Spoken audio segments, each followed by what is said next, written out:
Hello guys, இந்த வீடியோவில் நம்ம 8th சயின்ஸில் உள்ள பாக்ஸ் கொஸ்டின் ஒன் பை ஒன்னாக பார்க்கலாம். ஸோ நம்ம இதுக்கு முன்னே ப்ரீவியஸாக 7th and 6th box question science and social ரெண்டுமே தனித்தனியாக அப்லோட் பண்ணியிருந்தோம். ஸோ அது நீங்கள் இன்னும் பார்க்கல அப்படின்னா நான் இந்த வீடியோட டிஸ்கிரிப்ஷனில் அந்த 2 வீடியோ லிங்க் கொடுக்குறேன். ஸோ நீங்கள் அதை பார்த்துட்டு கண்டினியூஸாக இதை பாருங்கள். ஸோ இன்றைக்கி 8th சயின்ஸில் உள்ள பாக்ஸ் கொஸ்டின் ஒன் பை ஒன்னாக பார்க்கலாம். இதில் பார்த்தீங்கன்னா அப்படின்னா மொத்தம் 23 லெசன் இருக்குது. ஓகேவா, சயின்ஸில் மட்டும் 23 லெசன் இருக்குது. ஸோ இதில் உள்ள பாக்ஸ் கொஸ்டின் நம்ம வரிசைக்காக பார்க்கலாம். ஃபஸ்ட்டு பாடம் பார்த்தீங்கன்னா அளவீட்டியலில் உள்ள பாக்ஸ் கொஸ்டினில் முதல்ல பாருங்கள். சிஜிஎஸ், எம்கேஎஸ் மற்றும் எஸ்ஐ அலகுமுறைகள் மெட்ரிக் அலகுமுறை வகையை சார்ந்தவை. ஆனால் எஃபிஎஸ் அலகுமுறை மெட்ரிக் அலகுமுறை அல்ல. இது ஆங்கில இயற்பியலாளர்கள் பயன்படுத்திய அலகுமுறை ஆகும். இது ஸ்டேட்மெண்ட் மாதிரி கொடுத்து கேட்கலாம். அதாவது எப்படின்னா சிஜிஎஸ், எம்கேஎஸ் மெட்ரிக் அலகுமுறை, எஃபிஎஸும் மெட்ரிக் அலகுமுறை ரெண்டுமே சரியாக தப்பா அந்த மாதிரி கேட்கலாம். ஸோ மெட்ரிக் அலகுமுறை எதெல்லாம்னா சிஜிஎஸ், எம்கேஎஸ், எஸ்ஐ மட்டும்தான். எஃபிஎஸ் அப்படின்றது மெட்ரிக் அலகுமுறை கிடையாது. ஓகேவா, இது ஆங்கில இயற்பியலாளர்கள் அவங்களோட நீட்காக பயன்படுத்திய ஒரு அலகுமுறை. ஓகேவா, நெக்ஸ்ட் பாருங்க. இது பாக்ஸ் கொஸ்டின் இல்லை, பட் இந்த அளவீடுகள் பொறுத்த வரைக்கும் இதுல இருந்து கண்டிப்பாக வரும். என்ன அப்படின்னா நீளம், அதாவது அளவு மற்றும் அலகு, அதோட குறியீடு கொடுத்துருக்காங்க. நீளம் அப்படின்றத நம்ம மீட்டர் அப்படின்ற அலகு யூஸ் பண்ணி அளக்குறோம். குறியீடு பார்த்தீங்கன்னா எம். நிறை அப்படின்றதுக்கு கிலோகிராம், குறியீடு கேஜி. காலம், காலத்தின் அலகு வினாடின்னு சொல்லுவோம், குறியீடு எஸ். வெப்பநிலையின் அலகு கெல்வின், அது கேன்னு சொல்லுவோம். மின்னோட்டத்தின் அலகு ஆம்பியர், அது ஏன்னு சொல்லுவோம். பொருளின் அளவு மோல், எம்ஓஎல்னு சொல்லுவோம். ஒளிச்செறிவு கேண்டிலா, அதோட குறியீடு பார்த்தீங்கன்னா சிடி. ஓகேவா, நெக்ஸ்ட் பாருங்க. செவ்வாய்க்கோளின் காலநிலை பற்றிய தகவல்களை சேகரிப்பதற்காக 1998ஆம் ஆண்டு டிசம்பர் மாதம் அமெரிக்காவின் தேசிய வானியல் மற்றும் விண்வெளி, அதாவது நாசா மார்ஸ் கிளைமேட் ஆர்பிட்டர் என்னும் சுற்றுக்கலத்தை அங்கு அனுப்பியது. 9 மாதங்களுக்கு பிறகு செவ்வாய்க்கோளை நெருங்கி வந்தபோது சுற்றுக்கலமானது 1999 செப்டம்பர் 23 அன்று கண்ணிற்கு புலப்படாமல் மறைந்து போனது. கொலராடோவில் இருந்த விண்கலம் செலுத்தும் குழுவிற்கும் கலிபோர்னியாவில் இருந்த பனி வழிநடத்தும் குழுவிற்கும் இடையேயான தகவல் பரிமாற்றத்தில் ஏற்பட்ட குழப்பம் காரணமாக சுற்றுக்காலம் கணக்கீட்டில் பிழை ஏற்பட்டது என்ற அறிக்கை வெளியானது. இப்பணியில் ஈடுபட்ட இரு குழுக்களில் ஒரு குழு ஆங்கிலேய எஃபிஎஸ் அலகுமுறையையும் மற்றொரு குழு எம்கேஎஸ் அலகுமுறையையும் பயன்படுத்தி கணக்கீடு செய்துள்ளன. இதனால இவங்களுக்கு எவ்வளோ லாஸ் அப்படின்னா $125 மில்லியன் இழப்பு ஏற்பட்டது. அதாவது என்ன சொல்லியிருக்காங்கன்னா, எஸ்ஐ அலகுமுறை எதுக்காண்டி கொண்டு வந்தாங்க அப்படின்னா, ஒவ்வொருத்தரும், அதாவது இந்த சிஜிஎஸ், எம்கேஎஸ், எஃபிஎஸ் இருக்குல்ல, அவங்க ஒவ்வொருத்தரும் ஒவ்வொரு அலகை யூஸ் பண்ணும்போது பிழை ஏற்பட்டிருக்கு. இதில் பார்த்தீங்கன்னா இந்த செவ்வாய்க்கலத்துக்கு அனுப்பின சுற்றுக்களத்தில் ஒருத்தங்க எஃபிஎஸ் முறையை யூஸ் பண்ணி சுற்றுக்காலத்தை கணக்கிட்டு இருக்காங்க, இன்னொருத்தங்க எம்கேஎஸ் முறையை யூஸ் பண்ணியிருக்காங்க. ஸோ இதனால அவங்களுக்கு எவ்வளோ லாஸ்ன்னு பாருங்க, $125 மில்லியன் இழப்பு ஏற்பட்டது. ஸோ அதனால வேர்ல்டு ஃபுல்லாக ஒரே அளவீட்டு முறையை நம்ம ஃபாலோ பண்ணணும் அப்படின்ட்டு கொண்டு வந்தது தான் எஸ்ஐ அலகுமுறை. ஓகேவா, நெக்ஸ்ட் பாருங்க. அவகாட்ரோ எண்ணோட மதிப்பு என்னன்னு கேட்கலாம். 6.023 × 10⁻23. ஓகேவா, நெக்ஸ்ட் பாருங்க. ஒளிப்பாயம் என்பது ஒளிப்பாயம் அல்லது ஒளித்திறன் என்பது ஒளி உணரப்பட்ட திறனை குறிக்கிறது. இதன் எஸ்ஐ அலகு லூமன் எனப்படும். ஒரு ஸ்ட்ரேடியன் திண்ம கோணத்தில் ஒரு கேண்டிலா ஒளிச்செறிவுடைய ஒளியை ஒரு ஒளி மூலம் வெளியிடுமானால் அந்த ஒளி மூலத்தின் திறன் ஒரு லூமன் என வரையறுக்கப்படுகிறது. ஸோ இந்த அளவீட்டியல் அந்த டாபிக் நமக்கு சிலபஸில் உண்டு. ஸோ அதை பொறுத்த வரைக்கும் என்ன அப்படின்னா, கண்டிப்பாக அதுலேருந்து 1 இல்லை 2 கொஸ்டின் வந்துடும். அதாவது டேரெக்டாக ஒரு அளவுமுறை கொடுத்து அதோட அலகு என்ன, இல்லை குறியீடு என்ன, இல்லை ஸ்டேட்மெண்ட் எப்படினாலும் கண்டிப்பாக 1 இல்லை 2 கொஸ்டின் வந்துடும். ஸோ அளவீடுகள் பொறுத்த வரைக்கும் பேசிக்காக அந்த வழி அளவுகள், அடிப்படை அலகுகள் இருக்கும்ல, அதுக்கு இப்போ நீளம் அப்படின்றத மீட்டர்ன்ற அலகால் அளக்குறோம். ஸோ இந்த மாதிரி எந்த முறைக்கு எந்த அலகு, அது அப்புறம் குறியீடு என்ன, அதெல்லாம் தெளிவாக பார்த்து வச்சுக்கோங்க. அடுத்து 1995ஆம் ஆண்டு வரை தலக்கோணம் மற்றும் திண்ம கோணம் ஆகியவை துணை அளவுகள் என தனியாக வகைப்படுத்தப்பட்டிருந்தன. 1995ஆம் ஆண்டில் இவை வழி அளவுகள் பட்டியலில் சேர்க்கப்பட்டன. கிரீன்விச் சராசரி நேரம். இது இங்கிலாந்து நாட்டின் லண்டன் மாநகருக்கு அருகில் கிரீன்விச் என்னும் இடத்தில் உள்ள ராயல் வானியல் ஆய்வு மையத்தின் நேரமாகும். இது 0 டிகிரி தீர்க்கக்கோட்டில் கணக்கிடப்படுகிறது. புவியானது 15 டிகிரி இடைவெளியில் அமைந்த தீர்க்கக்கோடுகளின் அடிப்படையில் எத்தனை மண்டலங்கள்னா 24 மண்டலங்களாக பிரிக்கப்பட்டுள்ளது. இதை தான் நம்ம டைம் சோன்ஸ், அதாவது நேர மண்டலங்கள் அப்படின்னு சொல்கிறோம். அடுத்தடுத்த 2 நேர மண்டலங்களுக்கு இடையே உள்ள கால இடைவெளி பார்த்தீங்கன்னா 1 மணி நேரம் ஆகும். இந்திய திட்ட நேரம், இந்தியன் ஸ்டாண்டர்ட் டைம் சொல்லுவோம்ல, அது என்ன அப்படின்னா இந்தியாவின் உத்தரப்பிரதேச மாநிலத்தில் உள்ள மிர்சாபூர் அப்படின்ற, அதாவது அலகாபாத்தில் உள்ள மிர்சாபூர் என்னும் இடத்தின் வழியாக செல்லும் தீர்க்கக்கோட்டை ஆதாரமாக கொண்டு இந்திய திட்ட நேரம் கணக்கிடப்படுகிறது. இக்கோடானது 82½ டிகிரி கிழக்கு தீர்க்கக்கோட்டில் அமைந்துள்ளது. ஓகேவா, ஐஎஸ்டி, அதாவது இந்தியன் ஸ்டாண்டர்ட் டைம் எப்படி கால்குலேட் பண்ணுவோம்னா, கிரீன்விச் சராசரி அந்த ஜிஎம்டி கூட 530 ஹவர்ஸ் நம்ம ஆட் பண்ணி கணக்கிற மாதிரி இருக்கும். ஓகேவா, ஃபர்ஸ்ட் லெசன் முடிஞ்சது. நான் அடுத்து 2வது லெசன் என்ன அப்படின்னா விசையும் அழுத்தமும். ஸோ 2வது பாடத்தில் இருக்க பாக்ஸ் கொஸ்டின் 1 by 1 பார்க்கலாம். மணலில் நடப்பது நமக்கு கடினமானது, ஆனால் ஒட்டகங்களுக்கு அது மிகவும் எளிதானது. ஏனெனில் ஒட்டகத்தின் அகன்ற பாதங்கள் மணலின் அதிகப்படியான பரப்புடன் தொடர்பு கொள்கின்றன. இதனால் அழுத்தம் குறைந்து மணலில் ஒட்டகம் எளிதாக நடக்கிறது. ஸோ நம்மளை கொண்டு இப்போ பாலைவன மணலில் நடக்க விட்டால் நமக்கு வந்து கொஞ்சம் கஷ்டமாக இருக்கும், பட் அது ஒட்டகத்துக்கு ஈஸியாக இருக்கும். ஏன் அப்படின்னா அதோட அகன்ற பாதங்கள் வந்து மணலின் அதிகப்படியான பரப்புடன் தொடர்பு கொள்கிறது. ஓகேவா, அதனால தான் அதுக்கு வந்து மணலில் நடக்கிறது ஈஸியாக இருக்குது. அடுத்து பாருங்கள், உயரமான மலைப்பகுதிகளில் சமையல் செய்வது கடினம். உயரமான இடங்களில் வளிமண்டல அழுத்தம் வந்து ரொம்ப கம்மியாக இருக்கும், அதனால் பொருளின் கொதிநிலை வந்து குறைவாக இருக்கும். இதனால் நீரானது 80 டிகிரி செல்சியஸ் வெப்பநிலையிலேயே கொதிக்க ஆரம்பித்திடும். ஆக்சுவலாக நீரின் கொதிநிலை என்ன சொல்லுவோம் அப்படின்னா 100 டிகிரி செல்சியஸ். ஆனால் உயரமான இடங்களில் வளிமண்டல அழுத்தம் கம்மியாக இருக்கிறதுனால நீர் பார்த்தீங்க அப்படின்னா 80 டிகிரி செல்சியஸ் வெப்பநிலையிலேயே கொதிக்க ஆரம்பித்துவிடும். இந்த வெப்பநிலையில் உருவாகும் வெப்ப ஆற்றல் பொருளை சமைப்பதற்கு போதுமானதாக இருக்காது. ஓகேவா, அதாவது 100 டிகிரி செல்சியஸில் நீர் வந்து கொதித்து அதில் தான் நம்ம வந்து சமையல் பண்ண முடியும். பட் இங்கே என்ன அப்படின்னா 80 டிகிரி செல்சியஸ் வெப்பநிலையிலேயே நீரானது கொதிக்க ஆரம்பிச்சிடும். இதனால் வந்து சமையல் பண்ணுறதுக்கு இந்த வெப்பம் வந்து போதுமானதாக இருக்காது. எனவே உயரமான இடங்களில் சமையல் செய்வது கடினமாக இருக்கும் அப்படின்ட்டு கொடுத்துருக்காங்க. அடுத்து பாருங்க, அணைக்கட்டுகளின் மேல்புறத்தை விட அடிப்புறம் வலிமையானதாகவும் அகலமானதாகவும் அமைக்கப்பட்டிருப்பது ஏன் அப்படின்னா, இது 2 கொஸ்டின் மாதிரி கொடுத்துருக்காங்க. ஸோ இதோட ஆன்சர் உங்களுக்கு தெரிஞ்சா கமெண்ட்ல சொல்லுங்க.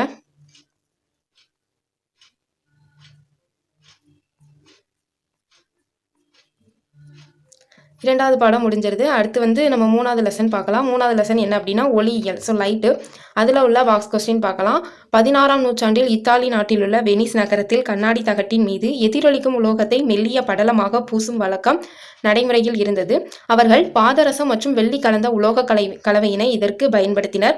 தற்காலத்தில் கண்ணாடி தகட்டின் மீது உருகிய அலுமினியம் அல்லது வெள்ளி உலோகத்தினை மெல்லிய படலமாக பூசி ஆடியாக பயன்படுத்தப்பட்டு வருகிறது.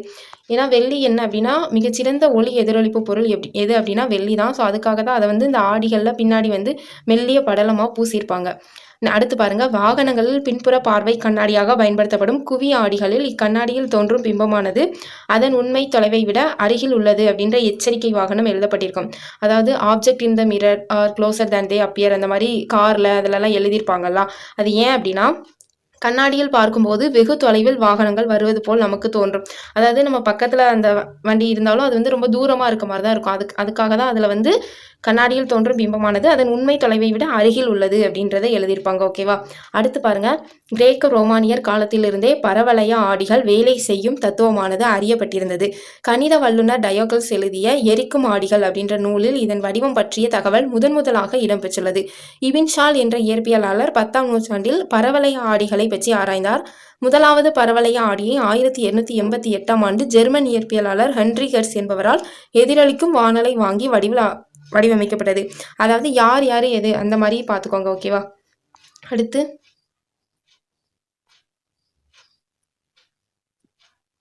வெள்ளியே மிகச்சிறந்த ஒளி எதிரொலிப்பு பொருளாகும். ஆல்ரெடி சொன்னோம்ல. எனவேதான் ஆடிகளை உருவாக்குவதற்கு கண்ணாடி துண்டின் பரப்பின் மீது மெல்லிய படலமாக வெள்ளி வந்து பூசப்படுகிறது.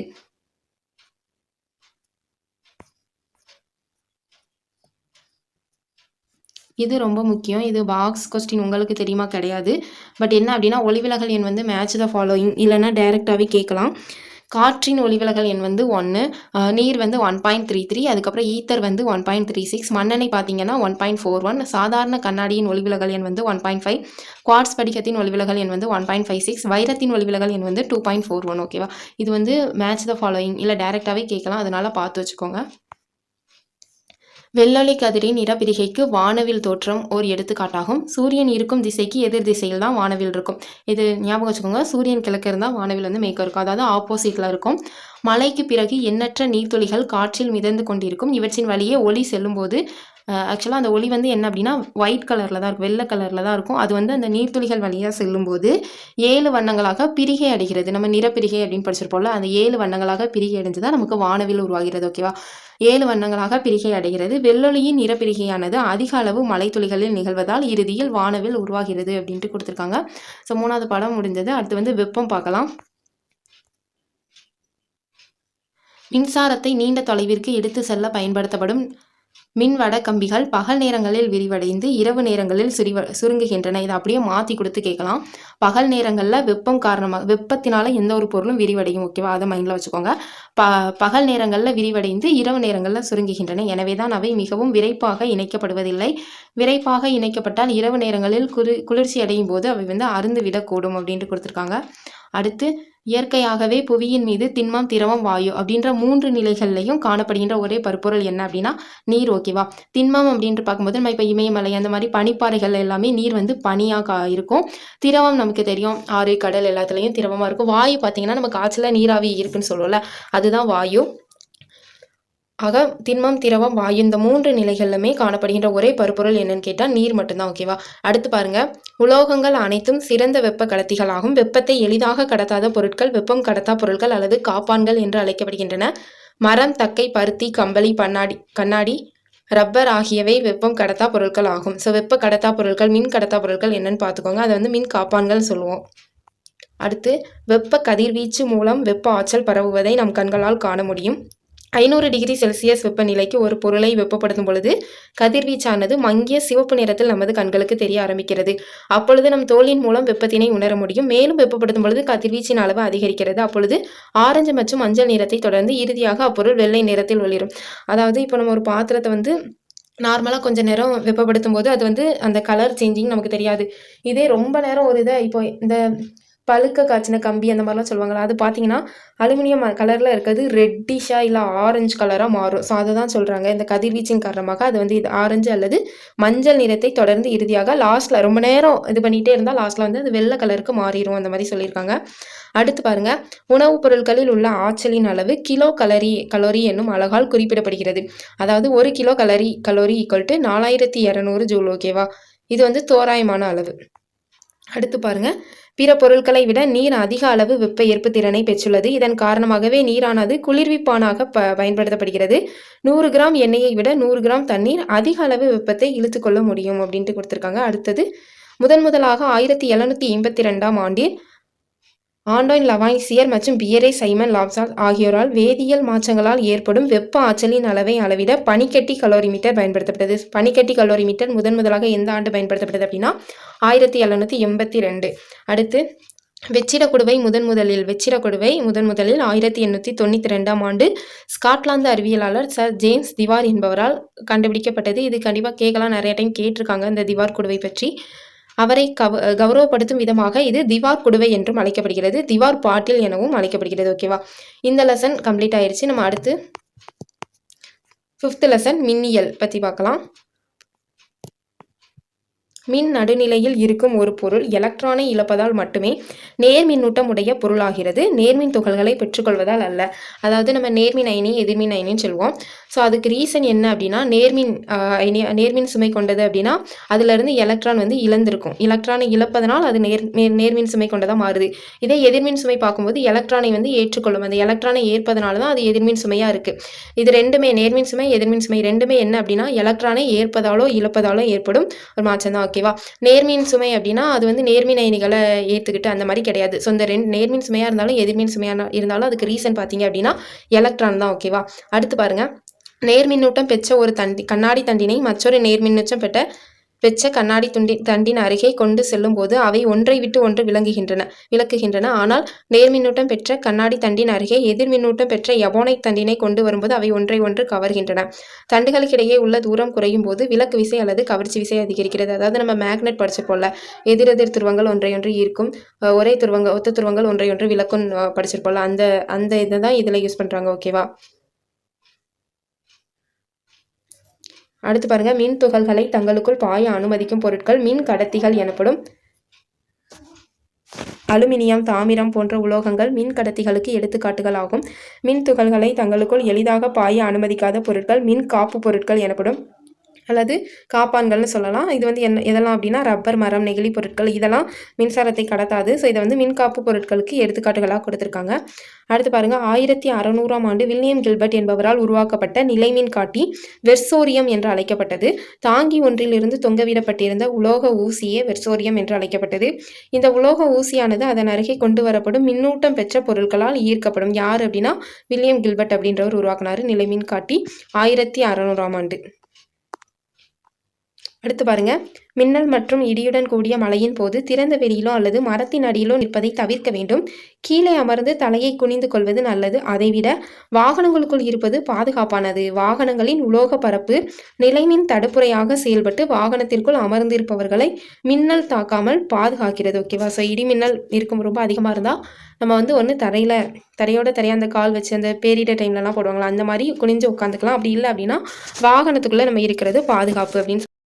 அடுத்து, மின்னல் ஒரு மரத்தை தாக்கும்போது உருவாகும் அதிகபட்ச வெப்பத்தினால் மரத்தினுள் உள்ள நீரானது ஆவியாகி மரம் வந்து எரிந்து விடுகிறது.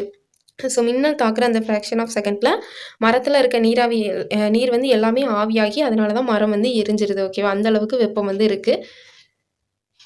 அடுத்து பாருங்க, ஈல் மீன். இது நம்ம ஆல்ரெடி 6லையும் பார்த்துருப்போம். ஈல் என்ற ஒரு வகை விலாங்கு மீன் 650 வாட்ஸ் அளவுக்கு மின்சாரத்தை உருவாக்கி மின் அதிர்ச்சியை ஏற்படுத்தும். ஆனால் தொடர்ச்சியாக அது மின் அதிர்ச்சியை கொடுத்து கொண்டிருந்தால் அதனுடைய உடலில் இருக்கும் மின்னூட்டம் முழுவதுமாக மின்னிறக்கம் அடைந்துவிடும்.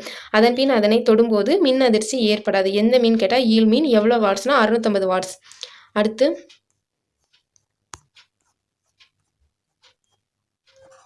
இந்த லெசன் கம்ப்ளீட் ஆகிட்டு நம்ம அடுத்தது 6th லெசன் ஒளியியல், சவுண்டு. ஃபஸ்ட்டு பார்த்த ஒளியியல் வந்து லைட்டு, இது வந்து சவுண்டு. ஸோ இதில் உள்ளது 1 by 1 பார்க்கலாம். தாமஸ் ஆல்வா எடிசன் 1877ஆம் ஆண்டில் ஒளிப்பதிவு சாதனத்தை கண்டுபிடித்தார். இதன் மூலம் பதிவு செய்யப்பட்ட ஒளியை மீண்டும் கேட்க முடியும். நம்ம ரெக்கார்ட் பண்ணுறோம்ல, ஸோ அந்த மாதிரி ஒளிப்பதிவு சாதனத்தை ஃபஸ்ட்டு கண்டுபிடிச்சது யார் அப்படின்னா தாமஸ் ஆல்வா எடிசன் 1877ஆம் ஆண்டு. அலைநீளம் என்பது ஒரே கட்டத்தில் அதிர்வுறும் தொடர்ச்சியான 2 துகள்களுக்கு இடையிலான தூரமாகும். இது லாம்டா என்ற கிரேக்க எழுத்தால் குறிக்கப்படுகிறது. அலைநீளத்தின் அலகு மீட்டர் ஆகும். நீளம்னு வந்தாலே அதுக்கு மீட்டர் தான் வரும். சரியா? அதிர்வெண் என்பது ஒரு நொடியில் ஏற்படும் அதிர்வுகளின் எண்ணிக்கை ஆகும். இது n என்ற எழுத்தால் குறிக்கப்படுகிறது. அதிர்வெண்ணின் அலகு பார்த்தீங்கன்னா ஹெட்ஸ். ஓகேவா? அடுத்து, காற்றில் உள்ள நீராவியின் அளவு ஈரப்பதம் என்று அழைக்கப்படுகிறது. இது குளிர்காலத்தில் குறைவாகவும் கோடை காலத்தில் அதிகமாக இருக்கும். நம்ம என்ன நினைப்போம், கோடை காலத்தில் வந்து ஏர் வந்து ரொம்ப ட்ரையாக இருக்க மாதிரி, நமக்கு ரொம்ப கோடை காலத்தில் ஹாட்டாக இருக்கிறதுனால நம்ம வந்து அப்போ தான் காற்றுல வந்து ஈரப்பதம் கம்மியாக இருக்குன்னு நினைப்போம். ஆனால் அதுக்கு வந்து ஆப்போசிட்டாக இருக்கும். என்ன அப்படின்னா, குளிர்காலத்தில் வந்து காற்றில் இருக்க ஈரப்பதம் எல்லாமே நமக்கு வந்துடும். அதனால காற்றில் ஈரப்பதம் அளவு கம்மியாக தான் இருக்கும். கோடை காலத்தில் நம்மகிட்ட இருந்து ஈரப்பதம் வந்து காற்றுக்கு வந்து பரவி இருக்கும். ஏன்னா காற்றில் ரொம்ப கம்மியாக இருக்கிறதுனால நம்மகிட்ட இருக்க ஈரப்பதம் எல்லாத்தையுமே காற்று எடுத்துக்கும். அப்போ கோடை காலத்தில் தான் காற்றில் ஈரப்பதம் வந்து அதிகமாக இருக்கும். ஓகேவா? குளிர்காலத்தில் குறைவாகவும் கோடை காலத்தில் அதிகமாகவும் இருக்கும். ஈரப்பதம் அதிகரிப்பதன் மூலம் ஒளியின் வேகம் அதிகரிக்கிறது. ஈரப்பதம் அதிகரிக்கும் போது காற்றின் அடர்த்தி குறைவதே இதற்கு காரணம் அப்படின்ட்டு சொல்லியிருக்காங்க. அடுத்ததாக, விண்வெளி வீரர்கள் ஒருவருக்கொருவர் எவ்வாறு தொடர்பு கொள்கிறார்கள்? இது மேபி கேட்பாங்க, இதுக்கு முன்னே கேட்டிருக்காங்க. ஸோ அது நல்லா பார்த்துக்கோங்க. விண்வெளி வீரர்கள் அந்த ரீசன் என்னன்ட்டு கேட்பாங்க. என்ன அப்படின்னா, விண்வெளி வீரர்கள் தங்கள் தலைக்கவசங்களில் சில சாதனங்களை கொண்டுள்ளனர். அவை ஒளி அலைகளை ரேடியோ அலைகளாக மாற்றி கடத்துகின்றனர். இது ஏறக்குறைய உங்கள் வீட்டில் உள்ள ரேடியோ செயல்படுவதை போன்றது. அதாவது என்ன அலைகள், இப்போ மின் அலைகள் மூலமாக தொடர்பு கொள்கிறாங்களா, எதை யூஸ் பண்ணி அவங்க வந்து விண்வெளியில் பேசிக்கிறாங்க அந்த மாதிரி கேட்பாங்க. அது வந்து அவங்க காதில் ஹெல்மெட்டில் ஒரு டிவைஸ் வச்சுருப்பாங்க. என்ன அப்படின்னா, அது வந்து ஒளி அலைகளை ரேடியோ அலைகளாக ரேடியோ வேவ்ஸாக கன்வெர்ட் பண்ணி அவங்க வந்து தொடர்பு கொள்வாங்க. ஓகேவா? அது என்ன அப்படின்னா, ஒளி அலைகளை ரேடியோ அலைகளாக மாற்றும் சாதனம் வந்து அவங்க தங்கள் தலைக்கவசத்தில் வச்சுருப்பாங்க. அதுதான் அதுக்கு ரீசன். சரியா? அடுத்து, பூகம்பத்தின் போது உருவாகும் அலைகள் நெட்டலைக்கு உதாரணம் ஆகும். பூகம்பத்துக்கு உதாரணம் வந்து நெட்டலைகள். பூகம்பங்கள் மற்றும் எரிமலை வெடிப்புகள் காரணமாக பூமியின் அடுக்குகள் வழியாக பரவும் அலைகள் நில அதிர்வு அலைகள் என்று அழைக்கப்படுகின்றன. ஒரு ஹைட்ரோஃபோன் மற்றும் நில அதிர்வு அளவையை பயன்படுத்தி ஒருவர் இந்த அலைகளை அறிந்து அவற்றை பதிவு செய்யலாம். நில அதிர்வியல், செய்ஸ்மாலஜி என்பது நில அதிர்வு அலைகளின் ஆய்வை பற்றிய ஒரு அறிவியலின் ஒரு பிரிவு ஆகும். அடுத்தது பாருங்க, அலையின் வீச்சு என்பது அதிர்வுறும் துகள் ஒன்று மையப்புள்ளியில் இருந்து அடையும் அதிகபட்ச இடப்பெயர்ச்சி ஆகும். அதாவது அலையின் வீச்சு அப்படின்னா என்னன்னா, அதிர்வுறும் துகள் ஒன்று மையப்புள்ளியில் இருந்து அடையும் அதிகபட்ச இடப்பெயர்ச்சி ஆகும். ஏ என்ற எழுத்தால் இது குறிப்பிடப்படுகிறது. வீச்சின் அலகு வந்து மீட்டர். ஓகேவா? அடுத்து, ஒரு வவ்வால் 20,000 ஹெட்ஸை விட, அதாவது நம்ம மீயொலி, குற்றொலி, கேட்கக்கூடிய ஒலின்னு சொல்லுவோம்ல. மீயொலி அப்படின்னா 20,000 ஹெட்ஸுக்கு மேற்பட்ட ஒலி. அந்த வவ்வால் வந்து 20,000 ஹெட்ஸை விட அதிக அதிர்வெண் கொண்ட ஒலிகளை கேட்க முடியும். வவ்வால்கள் அலரும் போது மீயொலியை உருவாக்குகின்றன. இந்த மீயொலி அலைகள் வவ்வால்கள் தங்களது வலியையும் இரையையும் கண்டுபிடிக்க உதவுகின்றன. ஸோ இந்த ஒலியை வந்து நம்மளால் கேட்க முடியாது. மனிதன் கேட்கக்கூடிய ஒலி எவ்வளோன்னு பார்த்தீங்கன்னா 20 ஹெட்ஸ்லேருந்து 20,000 ஹெட்ஸ் வரைக்கும் தான் மனிதனால் கேட்க முடியும். இந்த லெசன் முடிஞ்சது. அடுத்து வந்து 7th லெசன் காந்தவியல் அப்படின்றத பற்றி பார்க்கலாம். இதில் என்ன பாக்ஸ் கொஸ்டின் கொடுத்துருக்காங்கன்னா, இரும்பின் தாதுக்கள் 3 வகைப்படும். அவை ஹேமடைட் வந்து ஹேமடைட்டில் 69% இரும்பு இருக்குது, மேக்னடைட்டில் 72.4% இரும்பு இருக்குது, சிட்ரைட்டில் பார்த்தீங்கன்னா 48.2% இரும்பு இருக்குது. இது வந்து மேட்ச் த ஃபாலோயிங்கில் கேட்கலாம். அதாவது ஒரே இது நிறைய வகை, இல்லை விட்டமின் எடுத்துகிட்டா அதுக்கு நிறைய நேம். இப்போ நோய்கள் எடுத்துகிட்டா எந்தெந்த வைரஸ் எந்தெந்த நோய், ஸோ இந்த மாதிரி வர்றது வந்து மேட்ச் த ஃபாலோயிங், இல்லை choose the wrong one, choose the right answer, இந்த மாதிரி கேட்கலாம். ஸோ இப்படி ஒரு குரூப்பாக இருக்கிறத வந்து நல்லா பார்த்துக்கணும். அதாவது இப்போ நம்ம வழி அலகுகள் பார்த்தோம்ல, அதில் ஒரு 7 கொடுத்து அது கொடுத்துருப்பாங்களா, அதுக்கப்புறம் விட்டமினோட நேம் வந்து நிறையா கொடுத்து அதனால் விட்டமின் குறைபாட்டு நோய்கள் எல்லாம் விட்டமின் எந்ததுக்கு யூஸ் ஆகுது, ஸோ அந்த மாதிரி குரூப்பாக இருக்க டாபிக் வந்து நல்லா பார்த்துக்கணும். பிசிஎஸ்ஐ பொறுத்த வரைக்கும் அந்த மாதிரி நிறையா கொஸ்டின் வரும். ஓகேவா, நெக்ஸ்ட்டாக பாருங்கள். மேக்னடைட் என்பது இரும்பின் ஆக்சைடு தாது ஆகும். அதன் வாய்ப்பாடு Fe3O4. இரும்பின் தாதுக்களுள் மேக்னடைட் தான் அதிகமான காந்த பண்பினை பெற்றுள்ளது.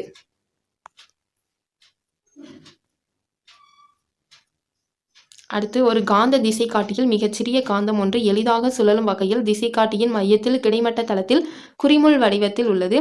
இது காந்த ஊசி என்றும் அழைக்கப்படுகிறது. காந்த ஊசியின் முனைகள் தோராயமாக புவியின் வட மற்றும் தென் திசையை நோக்கியே இருக்கின்றன. அதாவது ஒரு காம்பஸ் எப்போதுமே நார்த் சவுத் டைரக்ஷனை பார்த்து தான் இருக்கும். ஓகேவா, அடுத்து பாருங்கள். எந்த ஒரு வெப்பநிலையில் ஃபெர்ரோ காந்த பொருள் பாரா காந்த பொருளாக மாற்றமடைகிறதோ அந்த வெப்பநிலை கியூரி வெப்பநிலை என அழைக்கப்படுகிறது. கியூரி வெப்பநிலைனா என்னன்னா, எந்த ஒரு வெப்பநிலையில் ஃபெர்ரோ காந்த பொருள் பாரா காந்த பொருளாக மாற்றமடைகிறதோ அந்த வெப்பநிலை கியூரி வெப்பநிலை எனப்படும். அடுத்து, புறக்காந்த புலத்தில் ஒரு பொருளினை வைத்து அதனை நிலையான அல்லது தற்காலிக காந்தமாக உருவாக்கும் முறையே காந்தமாக்கல் எனப்படும். இது செயற்கை காந்தங்களை உருவாக்கும் முறைகளில் ஒன்றுதான் இந்த காந்தமாக்கல். அடுத்து, கால்நடைகள் புல் மேயும் போது கூர்மையான இரும்பு கம்பி மற்றும் பிற இரும்பு பொருட்களையும் உண்பதால் செரிமான பகுதி வந்து காயமடைகிறது. இது வந்து ஸ்டேட்மெண்ட்டாக கொடுத்துட்டு இதை குணப்படுத்த பயன்படும் காந்தத்தின் பெயர் என்ன அப்படின்னு கேட்கலாம். ஓகேவா, அல்னிகோ எனப்படும் பசுங்காந்தங்கள் இத்தகைய பொருட்களை கவர்ந்திழுத்து கால்நடைகளை பாதுகாக்கின்றன. அடுத்து, பால்வழி விண்மீன் திரளில் அமைந்துள்ள மேக்னிட்டார் என்று அழைக்கப்படும் காந்த நியூட்ரான் விண்மீனே நடைமுறையில் காணப்படும் அதிக திறன் மிகுந்த காந்தமாகும். மேக்னிட்டார் வந்து 20 கிலோமீட்டர் விட்டமும் சூரியனை போன்று 2 அல்லது 3 மடங்கு நிறையும் கொண்டது. இதன் மிக அதிக காந்தப்புலம் ஊறு விளைவிக்கக்கூடியது, அதாவது தீங்கு ஏற்படுத்தக்கூடியது. அதன் நிலையில் இருந்து ஒரு உயிரி 1000 கிலோமீட்டர் தூரத்தில் இருந்தாலும் கூட அந்த உயிரியின் இரத்த ஓட்டத்தில் உள்ள அனைத்து இரும்பு அணுக்களையும் உறிஞ்சும் திறன் கொண்டது. எவ்வளோ பவர்ஃபுல் பாருங்கள். 1000 கிலோமீட்டர் டிஸ்டன்ஸில் இருந்தாலும் இரும்பு அணுக்கள், அதாவது ஹீமோகுளோபின்ல இரும்பு சத்து இருக்குல்ல, அது எல்லாத்தையுமே கம்ப்ளீட்டாக உறிஞ்சும் திறன் கொண்டது இந்த மேக்னிட்டார் விண்மீன். அடுத்து, குளிர்பதனிகளில் பயன்படுத்தப்படும் காந்தத்தை விட புவி காந்தமானது 20 மடங்கு அதிக திறன் கொண்டதாகும். குளிர்பதனிகளில் பயன்படுத்தப்படும் காந்தத்தை விட புவி காந்தம் 20 மடங்கு அதிக திறன் கொண்டது. புறாக்கள் அசாதாரணமாக நீண்ட தூரம் பயணித்து திரும்பும் திறன் கொண்டுள்ளன. இதுவரை சென்றிடாத பகுதிகளில் கொன்று சென்று விட்டாலும் அவை தங்களது இருப்பிடத்திற்கே வரக்கூடியவை. புவியின் காந்தப்புலத்தினை அறிந்திடும் மேக்னடைட் என்னும் காந்தப்பொருள் புறால எந்த பகுதியில் இருக்குது அப்படின்னா அவற்றின் அலகுகளில் காணப்படுகிறது. ஓகேவா, புவியின் காந்தப்புலத்தை அறியும் ஆற்றலை அவை பெற்றுள்ளன. அத்தகைய காந்த உணர்வு காந்த ஏற்கும் பண்பு என அழைக்கப்படுகிறது. மெக்லீவ் தொடர்வண்டிக்கு, அதாவது மெக்லீவ்னா மேக்னெட்டிவ் அலிவியேஷன் ட்ரெயின் அந்த மாதிரி வரும். ஸோ இது என்ன அப்படின்னா சக்கரங்கள் கிடையாது. ஓகேவா, இது எதன் மூலமாக இயங்குகிறது அப்படின்னா கணினி மூலம் கட்டுப்படுத்தப்படும் மின்காந்தங்கள் மூலம் வலிமையான காந்த விசையானது கொடுக்கப்படுவதால் தண்டவாளங்களுக்கு மேலே இது மிதந்து செல்லும். இது உலகிலேயே மிகவும் வேகமான தொடர்வண்டியாகும். இது சுமார் தோராயமாக 500 கிலோமீட்டர்/மணி வேகத்தில் செல்லக்கூடியது. அடுத்து பாருங்க, கடன் அட்டை பற்று அல்லது பற்று அட்டைகளின் பின்புறத்தில் ஒரு காந்த வரி பட்டை உள்ளது. இது பெரும்பாலும் மாக்ஸ்ட்ரைப் என்று அழைக்கப்படுகிறது. மாக்ஸ்ட்ரைப் என்பது இரும்பிலிருந்து பெறப்பட்ட காந்த துகள்களால் ஆன மெல்லிய நெகிழி படலம் ஆகும். ஒவ்வொரு துகளும் ஒரு அங்குல நீளத்தில் 20 மில்லியனில் ஒரு பங்கு கொண்ட சிறிய சட்ட காந்தமாகும். இந்த லெசன் கம்ப்ளீட் ஆகிட்டு அடுத்து வந்து 8வது லெசன் அண்ட மற்றும் விண்வெளி அறிவியல், அதை பற்றி பார்க்கலாம். சுமார் 800 ஆண்டுகளுக்கு முன்பாகவே சீனாவில் ராக்கெட்டுகள் கண்டுபிடிக்கப்பட்டிருந்தன. ஆரம்ப நாட்களில் மரக்குழாய்களில் வெடிமருந்து நிரப்பப்பட்டு ராக்கெட்டுகள் உருவாக்கப்பட்டன. இவற்றை தீ அம்புகள் என அவர்கள் அழைத்தனர். கிபி 1232 மங்கோலிய இராணுவ வீரர்களுடன் போரிடுவதற்காக சீனர்கள் இந்த தீ அம்புகளை பயன்படுத்தினர். ராக்கெட் உருவாக்கும் இந்த முறையானது விரைவில் மத்திய கிழக்கு மற்றும் ஐரோப்பிய நாடுகளுக்கு பரவியது. அவர்கள் ராக்கெட்டை ஒரு போர் கருவியாக பயன்படுத்தினர். அடுத்து பாருங்க, துருவ துணைக்கோள் செலுத்து வாகனம் PSLV polar satellite launching vehicle மற்றும் புவிநிலை துணைக்கோள் செலுத்து வாகனம், இந்த இரண்டும் இந்தியாவின் மிக முக்கிய புகழ்பெற்ற ராக்கெட்டுகள் ஆகும் கொடுத்துருக்காங்க. அடுத்து, இந்தியா சோவியத் ரஷ்யாவுடன் இணைந்து நடத்திய ஒரு விண்வெளி ஆய்வு திட்டத்தின் மூலம் பஞ்சாப் மாநிலத்தை சேர்ந்த ராகேஷ் சர்மா என்ற விமானி விண்வெளிக்கு செல்ல தேர்வு செய்யப்பட்டார். இதன் மூலம் விண்வெளிக்கு சென்ற முதல் இந்தியர் யார் அப்படின்னு கேட்டால் ராகேஷ் சர்மா எந்த ஆண்டு அப்படின்னா 1984ஆம் ஆண்டு ஏப்ரல் 2ஆம் நாள் இந்த பெருமையை வந்து இவர் பெற்றார். அடுத்து கலாம்சாட் என்பது 64 கிராம் மட்டுமே எடை கொண்ட உலகின் மிகச்சிறிய செயற்கைக்கோள் ஆகும். இது தமிழகத்தின் கரூர் நகருக்கு அருகில் உள்ள பள்ளப்பட்டி என்னும் சிற்றூரில் ரிபாத் ஷாருக் என்ற 18 வயது பள்ளி மாணவனின் தலைமையில் உயர்நிலைப் பள்ளி மாணவர்களால் உருவாக்கப்பட்டது. இது 2017ஆம் ஆண்டு ஜூன் 22ஆம் நாள் நாசா விண்வெளி ஆய்வு மையத்திலிருந்து விண்ணில் செலுத்தப்பட்டுள்ளது. ஸோ கலாம்சாட் அந்த சின்ன செயற்கைக்கோளோட எடை பார்த்தீங்க அப்படின்னா 64 கிராம். அதோட பெயர் வந்து கலாம்சாட். இது வந்து எப்போ விண்வெளிக்கு செலுத்தப்பட்டதுன்னா 2017ஆம் ஆண்டு ஜூன் 22ஆம் தேதி. அறிவியல் அறிஞர் மயில்சாமி அண்ணாதுரை கோயம்புத்தூர் மாவட்டம் பொள்ளாச்சிக்கு அருகில் உள்ள கோதவாடி என்னும் சிற்றூரில் 1958ஆம் ஆண்டு ஜூலை 2ஆம் நாள் பிறந்தார். இவர் தன் இளங்கலை பொறியியல் பட்டத்தை கோயம்புத்தூர் அரசு தொழில்நுட்ப கல்லூரியில் முதுகலை பெற்றார். 1982ஆம் ஆண்டு பிஎஸ்ஜி தொழில்நுட்ப கல்லூரியில் முதுகலை பட்டம் பெற்றதுடன் அதே ஆண்டில் இந்திய விண்வெளி ஆய்வு மையத்தில் ஆய்வாளராக பணியேற்றார். பிறகு கோயம்புத்தூர் அண்ணா தொழில்நுட்ப பல்கலைக்கழகத்தில் முனைவர் பட்டத்தையும் பெற்றார். இவர் செயற்கைக்கோள் துறையில் முன்னணி தொழில்நுட்ப வல்லுநர் ஆவார். இவர் சந்திராயன் 1 திட்ட இயக்குநராக பணியாற்றியுள்ளார். குறைந்த செலவில் சந்திராயனை வடிவமைத்ததில் இவர் பங்கு குறிப்பிடத்தக்கது. அடுத்து பாருங்க, சூரியனிலிருந்து 4வதாக அமைந்துள்ள கோள் செவ்வாய் ஆகும். இதுவே சூரிய குடும்பத்தில் உள்ள 2வது சிறிய கோளாகும். இதன் சிவந்த நிறத்தின் காரணமாக சிவப்பு நிற கோள் என அழைக்கப்படுகிறது. அதற்கு ரீசன் வந்து இரும்பு ஆக்சைடு அதில் அதிகமாக இருக்கும், அதனால தான் ரெட்டிஷாக இருக்கும். இக்கோளின் மேற்பரப்பு மற்றும் அதன் வளிமண்டலத்தில் உள்ள இரும்பு ஆக்சைடு அதற்கு சிவப்பு நிறத்தை தருகிறது. இது தன் அச்சில் 24 மணி 37 நிமிடங்களில் தன்னைத்தானே சுற்றி வருகிறது. மேலும் 687 நாட்களுக்கு ஒரு முறை சூரியனையும் சுற்றி வருகிறது. இதன் சுற்றுக்காலம் மற்றும் காலநிலை ஆகியவை பூமியை ஒத்திருப்பதால் வானியலாளர்கள் வந்து செவ்வாய்க்கோளை பற்றிய ஆய்வுகளில் அதிகம் ஆர்வம் காட்டி வருகின்றனர். எனவே அவர்கள் செவ்வாயின் மேற்பரப்பு, காலநிலை மற்றும் புவியியல் நிலை குறித்த ஆய்வுகளை மேற்கொள்வதற்காக பல்வேறு ஆளில்லா விண்கலன்களை அனுப்பி வருகின்றனர். அடுத்ததாக நம் இந்திய நாடு செவ்வாய்க்கோளை அடைந்த முதல் ஆசிய நாடு என்ற பெருமையையும் உலகிலேயே தன் முதல் முயற்சியிலேயே இச்சாதனையை நிகழ்த்திய நாடு என்ற பெருமையையும் கொண்டுள்ளது. சோவியத் விண்வெளி ஆய்வு நிறுவனம், நாசா ஐரோப்பிய விண்வெளி ஆய்வு முகமை ஆகியவை செவ்வாய்க்கோளை அடைந்த பிற விண்வெளி ஆய்வு நிறுவனங்கள் ஆகும். இதில் அந்த அறிவியல் அறிஞரை பற்றி கொடுத்துருக்காங்க. அடுத்து பாருங்கள், பூமியின் ஒரே இயற்கை துணைக்கோள் சந்திரன் ஆகும். இது பூமியிலிருந்து சுமார் 3,84,400 கிலோமீட்டர் தொலைவில் உள்ளது. இதன் விட்டம் 34,474 கிலோமீட்டர் ஆகும். சந்திரனில் வளிமண்டலம் இல்லை. சந்திரனில் வளிமண்டலம் இருக்கா இல்லையா அப்படின்ற மாதிரி கொஸ்டின் கேட்பாங்க. இல்லை, ஓகேவா. சந்திரன் தாமாக ஒளிர்வது இல்லை. சூரியனிலிருந்து வரும் ஒளிக்கதிர்களை எதிரொலிக்கிறது.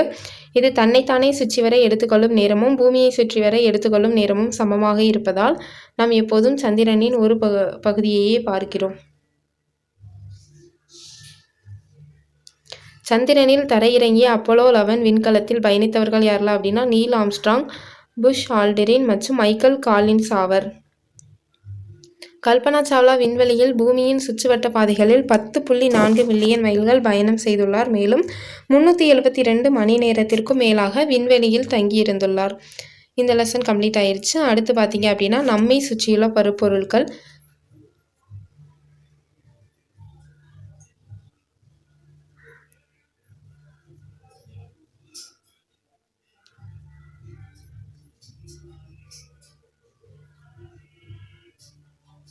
இது இந்த பாக்ஸில் கொடுத்துருக்கிறது லைட்டாக பார்த்துக்கோங்க. பட் இதில் உங்களுக்கு தெரியுமா அது இல்லை, அதனால நான் ஸ்கிப் பண்ணுறேன். ஆனால் இது ரொம்ப முக்கியம். மேலும் அறிந்து கொள்வோம். பாருங்கள், தாமிர சல்ஃபேட் அப்படின்றதோட பொது பெயர் வந்து மயில் துத்தம். இரும்பு சல்ஃபைட் இதோட பேர் பார்த்தீங்க அப்படின்னா பச்சை துத்தம். பொட்டாசியம் நைட்ரேட் வந்து சால்ட் பீட்டர். கந்தக அமிலம் விட்ரியால் எண்ணெய். கால்சியம் சல்ஃபேட் வந்து ஜிப்சம். கால்சியம் சல்ஃபேட் ஹெமிஹைட்ரேட் வந்து பாரிஸ் சாந்துன்னு அழைக்கப்படுது. பொட்டாசியம் குளோரைடு வந்து மூரியேட் ஆஃப் பொட்டாசியம்னு அழைக்கப்படுகிறது. இந்த லெசன் கம்ப்ளீட் ஆகிட்டு நம்ம அடுத்து பார்க்கலாம். அடுத்து 10வது லெசன் நம்மை சுற்றி நிகழும் மாற்றங்கள். ஸோ இதில் உள்ள மேலும் அறிந்து கொள்ளும் மற்றும் உங்களுக்கு தெரியுமா பாக்ஸ் மட்டும் பார்க்கலாம். தீக்குச்சியின் தலைப்பகுதியில் பொட்டாசியம் குளோரைட்டும் ஆண்டிமணி ட்ரைசல்ஃபேட்டும் உள்ளன. தீப்பெட்டியின் பக்கவாட்டில் சிவப்பு பாஸ்பரஸ் உள்ளது. வேதிவினைகளின் போது வெப்பம் வெளியிடப்பட்டால் அவ்வினைகள் வெப்ப உமிழ் வினைகள் எனவும், வெப்பம் எடுத்துக்கொள்ளப்பட்டால் அவ்வினைகள் வெப்ப கொள்வினைகள் எனவும் அழைக்கப்படுகின்றன. மின்னார் பகுத்தல் என பொருள்படும் எலக்ட்ரோலைசிஸ் என்ற சொல் மைக்கேல் ஃபாரடே என்ற விஞ்ஞானியால் 19ஆம் நூற்றாண்டில் அறிமுகப்படுத்தப்பட்டது. இது எலக்ட்ரான் மற்றும் லைசிஸ் என்ற இரு சொற்களிலிருந்து உருவானது. எலக்ட்ரான் என்பது மின்சாரத்தை குறிக்கிறது. லைசிஸ் அப்படின்னா பகுத்தல் என பொருள்படும். சுண்ணாம்பு கல்லானது சுட்ட சுண்ணாம்பு, நீற்று சுண்ணாம்பு, சிமெண்ட் ஆகியவற்றிற்கான மூலப்பொருள் எது அப்படின்னு கேட்டால் சுண்ணாம்பு தான். சூரியனிடமிருந்து வரும் புற ஊதா கதிர்கள் வளிமண்டலத்தில் உள்ள ஓசோன் மூலக்கூறுகளை சிதைத்து மூலக்கூறு ஆக்சிஜனையும் அணு ஆக்சிஜனையும் உருவாக்குகின்றன. இந்த அணு ஆக்சிஜன் மீண்டும் மூலக்கூறு ஆக்சிஜனுடன் இணைந்து ஓசோனை உருவாக்குகிறது. ஒளி வேதியியல் என்பது வேதியியலின் ஒரு பிரிவு. இது ஒளியினால் நிகழும் வேதிவினைகளை பற்றியதாகும். என்சைம்கள் மற்றும் ஈஸ்டுகள் உயிரி வினை வேக மாற்றிகள் என அழைக்கப்படுகிறது.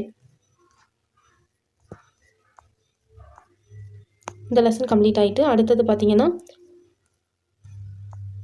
11வது லெசன் காற்று. இதில் உள்ள பாக்ஸ் கொஸ்டின் பார்க்கலாம். ஆக்சிஜன் ஆனது நைட்ரஜனை விட 2 மடங்கு நீரில் அதிகமாக கரையும் தன்மையுடையது. நைட்ரஜனின் கரைதிறனையே ஆக்சிஜனும் கொண்டிருக்குமானால் கடல், ஆறு, ஏரி போன்ற நீர்நிலைகளில் வாழும் உயிரினங்களுக்கு உயிர் வாழ்தல் மிகவும் கடினமான செயலாக இருக்கும். ஆக்சிஜனுக்கு தானாகவே தீப்பற்றி எரியும் தன்மை இருப்பதால் நமது வளிமண்டலத்தில் உள்ள ஆக்சிஜன் முழுவதும் எரிய ஒரு தீக்குச்சி மட்டுமே போதுமானதாக இருக்கும்.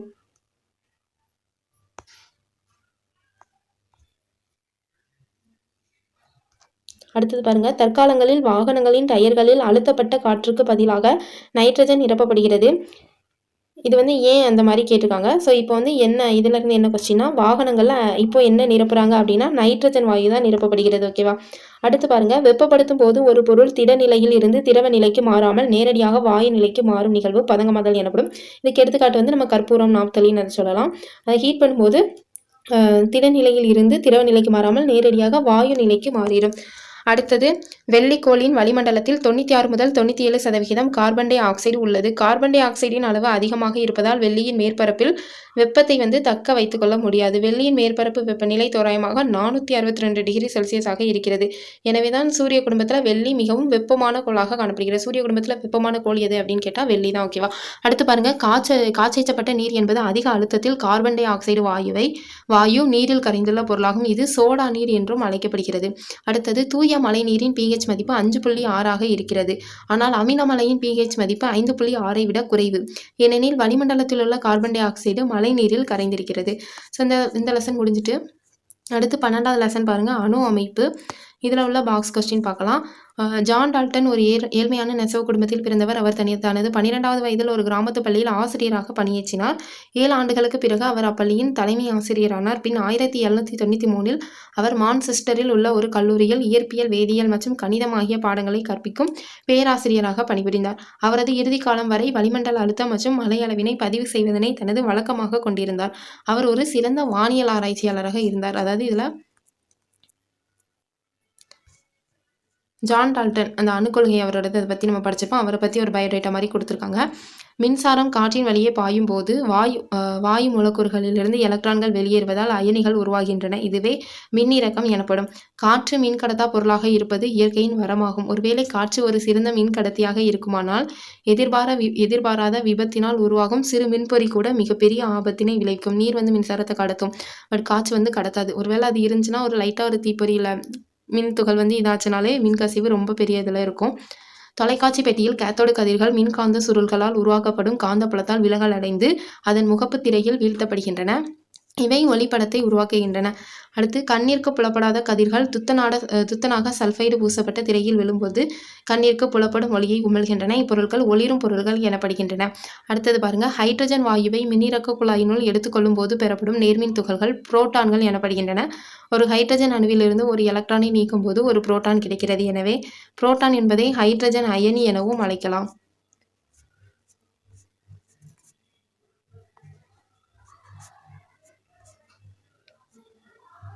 இந்த குறியீடு, இந்த இணையதிறன் எல்லாம் தனியாக பார்த்துக்கோங்க. இல்லை அப்படின்னா இன்னொரு வீடியோவில் பார்ப்போம். ஏன் அப்படின்னா பாக்ஸ் கொஸ்டினில் இதையும் சேர்த்து சொன்னோம் அப்படின்னா ரொம்ப லாங்காக போகும். அதனால் இதில் உங்களுக்கு தெரியுமா அப்புறம் மேலும் அறிந்து கொள்வோம். இந்த பாக்ஸில் இருக்கிறத மட்டும் பார்க்கலாம்.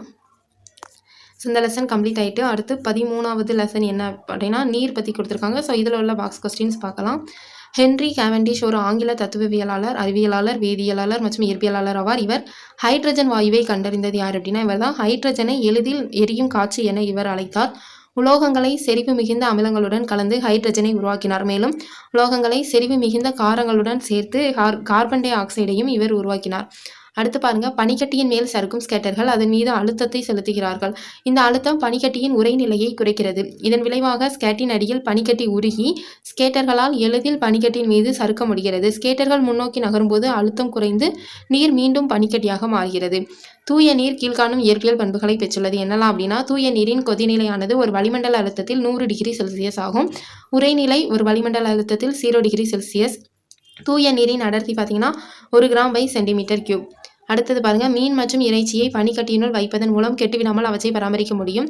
பனிக்கட்டியின் உள்ளுறை வெப்பம் அதிகமாக இருப்பதால் அது உருகும் போது மீன்களிலிருந்து அதிக அளவு வெப்பத்தை உறிஞ்சிக்கொள்கிறது. இதனால் உணவினை குறைந்த வெப்பநிலையில் நீண்ட நேரம் கெட்டுப்போகாமல் பாதுகாக்க முடிகிறது. அடுத்து, தாமிரம் எந்த வெப்பநிலையிலும் நீருடன் வினைபுரிவதில்லை. அதனால்தான் குழாய்கள் மற்றும் கொதிகலன்கள் உருவாக்குவதற்கு தாமிரம் பயன்படுத்தப்படுகிறது. குழாய் நீர், நதிநீர் மற்றும் கிணற்று நீர் ஆகியவை திடப்பொருட்களை கொண்டுள்ளன. ஆனால் மழைநீர் மற்றும் வடிகட்டிய நீரில் திடப்பொருட்கள் கரைந்திருப்பதில்லை. எனவே இந்த நீர் ஆவியான பிறகு பொதுமைய வளையங்களை உருவாக்குவதில்லை. சாக்கடல் அப்படின்றது கேள்விப்பட்டிருப்போம். அதில் நீரின் உப்புத்தன்மை ரொம்ப அதிகமாக இருக்கும். இது உப்பு நிறைந்த ஒரு ஏரி ஆகும். இந்த ஏரி கடலுடன் இணைந்திருக்காமல் தனித்து காணப்படுகிறது. இது நிலத்தால் சூழப்பட்டுள்ளதால் இதிலுள்ள நீர் ஆவியாகி உப்புத்தன்மையின் அளவு சீராக அதிகரித்து வருகிறது. தற்போது அதன் உப்புத்தன்மை மிக அதிகமாக இருப்பதால் கடல்வாழ் உயிரினங்கள் அதில் வாழ முடியாது. எனவே தான் அது சாக்கடல் என அழைக்கப்படுகிறது. அதுக்கு இங்கிலீஷ் நேம் பார்த்தீங்கன்னா டெட் சி. ஓகேவா? அடுத்தது, ஒவ்வொரு ஆண்டும் 4.6 மில்லியன் குழந்தைகள் வயிற்றுப்போக்கினால் இறக்கின்றனர். தூய நீர் சுகாதாரம் மற்றும் உடல் நலத்தை மேம்படுத்துகிறது. நீரில் கலந்துள்ள மாசுகள் மற்றும் கிருமிகளை நீக்குவதற்கு RO சுத்திகரிப்பான்கள் பயன்படுகின்றன. மேலும் இவை நீரின் சுவையையும் கூட்டுகின்றன. RO அப்படின்னா நீர் சுத்திகரிப்பான்களில் பயன்படுத்தப்படும் ரிவர்ஸ் ஆஸ்மோசிஸ் எனப்படும் தொழில்நுட்பத்தை குறிக்கிறது. மேலும் சில ROக்களில் கிருமிகளை அழிக்கக்கூடிய புற ஊதா அலகுகளும் நீரை சுத்திகரிப்பதற்காக பயன்படுத்தப்படுகின்றன. அடுத்து பாருங்க, வாழை வடிநீர் மற்றும் காய்ச்சிய நீர் சுவையாக இருப்பதில்லை. காற்று, கார்பன் டை ஆக்சைடு மற்றும் தாதுக்கள் கலந்துள்ளதாலேயே குடிநீர் நல்ல சுவையை பெறுகிறது. பூமியின் மீது காணப்படும் நீரில் 90% நீர் விவசாயம் மற்றும் நீர்ப்பாசனத்திற்காக பயன்படுத்தப்படுகிறது. எவ்வளோன்னு கேட்டால் 90%. இந்தியாவில் மிகப்பெரிய நீர் மாசுபாட்டு மூலம் சுத்திகரிக்கப்படாத கழிவுநீர் ஆகும். துணி துவைத்தல், சமைத்தல், குளித்தல் போன்றவற்றிற்காக ஒரு நபர் ஒரு நாளைக்கு எவ்வளோ யூஸ் பண்ணுறாங்கன்னு பாருங்க. 135 லிட்டர் சராசரியாக பயன்படுத்துகிறாங்க. காய்கறிகளை விளைவிப்பதற்கு நெகிழித்தாள்கள் விவசாயத்தில் பயன்படுத்தப்படுகின்றன. அறுவடை கால முடிவில் இந்த நெகிழித்தாள்கள் மீண்டும் மண்ணிலேயே உழவு செய்யப்படுகின்றன. நெகிழித்தாள்கள் சிறிய துண்டுகளாக உடைந்து மண்புழுக்களால் உண்ணப்படுகின்றன. இது அவற்றின் ஆரோக்கியத்திற்கும் மண்ணிற்கும் தீங்கு விளைவிக்கிறது. மைக்ரோ பிளாஸ்டிக் பாருங்க, ஒவ்வொரு நன்னீர் மூலத்திலும் நுண்ணிய நெகிழி துண்டுகள் காணப்படுகின்றன. ஆர்க்டிக் மற்றும் அண்டார்டிக் பகுதியின் உறைந்த நீர்ப்பரப்பிலிருந்து 5000 மீட்டர் ஆழம் கொண்ட ஆழ்கடல் தளத்தின் அடிப்பகுதி வரை அவை கண்டுபிடிக்கப்பட்டுள்ளன. உலகம் முழுவதும் பாட்டிலால் அடைக்கப்பட்ட நீர் மற்றும் குழாய் நீரில் நுண்ணிய நெகிழி கண்டுபிடிக்கப்பட்டுள்ளது. இந்த லெசன் கம்ப்ளீட் ஆகிட்டு அடுத்தது 14வது லெசன் அமிலம் மற்றும் காரங்கள். கெமிஸ்ட்ரி பொறுத்த வரைக்கும் இந்த அமிலம் மற்றும் காரங்கள் ரொம்ப முக்கியம். சிலபஸில் உண்டு. ஸோ இது நல்லா படிச்சிருங்க. இதில் உள்ளது பார்க்கலாம். ஸ்வீடன் நாட்டு வேதியியலாளர் அர்ஹீனியஸ் அமிலங்கள் பற்றிய ஒரு கொள்கையை முன்வைத்தார். அவரின் கூற்றுப்படி அமிலம் என்பது நீர் கரைசலில் H+ அயனிகள் அல்லது H3O+ அயனிகளை தரும் வேதிப்பொருட்கள் ஆகும். இது ரொம்ப முக்கியம். சிட்ரிக் ஆசிட், ஆரஞ்சில் சிட்ரிக் ஆசிட் இருக்குது. தயிரில் லாக்டிக் அமிலம், தக்காளியில் ஆக்சாலிக் அமிலம், வினிகரில் அசிட்டிக் அமிலம், ஆப்பிளில் மாலிக் அமிலம், புளியில் டார்டாரிக் அமிலம், திராட்சையிலையும் டார்டாரிக் அமிலம் தான். அதுக்கப்புறம் ஆரஞ்சில் ஆஸ்கார்பிக் ஆசிட் இருக்கும். இந்த மாதிரி எந்தெந்த பொருட்களை இப்போ எறும்பு மற்றும் இந்த தேலோட கொடுக்கில் ஃபார்மிக் அமிலம் காணப்படும். இந்த மாதிரி எந்த பொருட்கள்லாம் அமிலம் என்ன அமிலம் இருக்குது அப்படின்றத பார்த்து வச்சுக்கோங்க. வினிகரில் அசிட்டிக் அமிலம். ஸோ இதிலேருந்து கண்டிப்பாக கொஸ்டின் வரலாம், பார்த்து வச்சுக்கோங்க. அடுத்து, நமது வயிற்றில் சுரக்கும் ஹைட்ரோக்ளோரிக் அமிலம் நமது வயிற்றின் உட்புறத்தை அரிப்பதால் நமக்கு பசி உணர்வு ஏற்படுகிறது. ஹைட்ரோக்ளோரிக் அமிலத்தின் சுரக்கும் அளவு அதிகரித்தால் வயிற்றுப்புண் தோன்றக்கூடும். அடுத்து பாருங்க, காப்பர் அல்லது பித்தளை பாத்திரங்களின் மீது வெள்ளீயம் என்ற உலோகம் பூசப்படுகிறது. அவ்வாறு பூசவில்லை எனில் உணவுப் பொருள்களில் உள்ள கரிம அமிலங்கள் பாத்திரங்களில் உள்ள தாமிரத்துடன் வினைபுரிந்து உணவை நஞ்சாக்கிவிடும். வெள்ளீயம் பாத்திரங்களை அமிலங்களின் செயல்பாட்டிலிருந்து தனித்து பிரித்து உணவு நஞ்சாவதை தடுக்கிறது. அடுத்தது பாருங்க, ஊறுகாயில் வினிகர் அல்லது பென்சாயிக் அமிலம் இருப்பதால் அவை நீண்ட நாட்கள் கெட்டு போகாமல் உள்ளன. சோடியம் கார்பனேட், இது போன டைமுக்கு முந்தின டைம் கேட்டிருந்தாங்க. சோடியம் கார்பனேட் சலவை சோடா எனவும் சோடியம் பை கார்பனேட் சமையல் சோடா எனவும் அழைக்கப்படுகிறது. சோடியம் ஹைட்ராக்சைடு காஸ்டிக் சோடா எனவும் பொட்டாசியம் ஹைட்ராக்சைடு காஸ்டிக் பொட்டாஷ் எனவும் வணிக ரீதியாக அழைக்கப்படுகின்றன.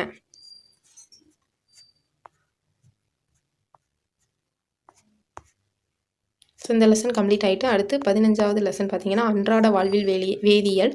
இதில் உள்ள பாக்ஸ் கொஸ்டின் பார்க்கலாம். எல்பிஜி சிலிண்டர்களில் புரோப்பேன் வாயு பயன்படுத்தப்படுகிறது. அது மணமற்ற வாயு என்பதால் அதில் கசிவு ஏற்பட்டால் அதை கண்டறிய முடியாது. மெர்காப்டன் எனப்படும் துர்நாற்றம் தரும் வேதிப்பொருள் எல்பிஜி உடன் கலக்கப்படுகிறது. இதனால் வாயு கசிவினை கண்டறிய முடியும். அடுத்தது, சுற்றுச்சூழலினால் ஏற்படும் பாதிப்புகளிலிருந்து ஓவியங்களையும் தொன்மையான கலைப்பொருட்களையும் காப்பதற்கு மிதமான வெப்பநிலை மற்றும் ஈரப்பதம் தேவைப்படுகிறது. எனவே அருங்காட்சியகங்களில் உள்ள பழங்கால நினைவு சின்னங்களை பாதுகாக்க இயற்கை வாயு பயன்படுகிறது. உற்பத்தி வாயு வெவ்வேறு நாடுகளில் வெவ்வேறு பெயர்களில் அறியப்படுகிறது. இது அமெரிக்காவில் மரவாயு என்றும் இங்கிலாந்தில் உறிஞ்சு வாயு எனவும் அழைக்கப்படுகிறது. அடுத்து பாருங்க, சிஎன்ஜியின் சராசரி எய்வு என்னெல்லாம் இருக்குது அப்படின்னா, மீத்தேன் வந்து 88.5%, ஈத்தேன் 5.5%, புரோப்பேன் வந்து 3.7%, பியூட்டேன் 1.8%, பென்டேன் வந்து 0.5% உள்ளது. சிஎன்ஜி அப்படின்னா இயற்கை வாயு சொல்லல, கம்ப்ரஸ்டு நேச்சுரல் கேஸ், அதுதான். அதில் இந்த கலவைகள் வந்து கலந்துருக்கு.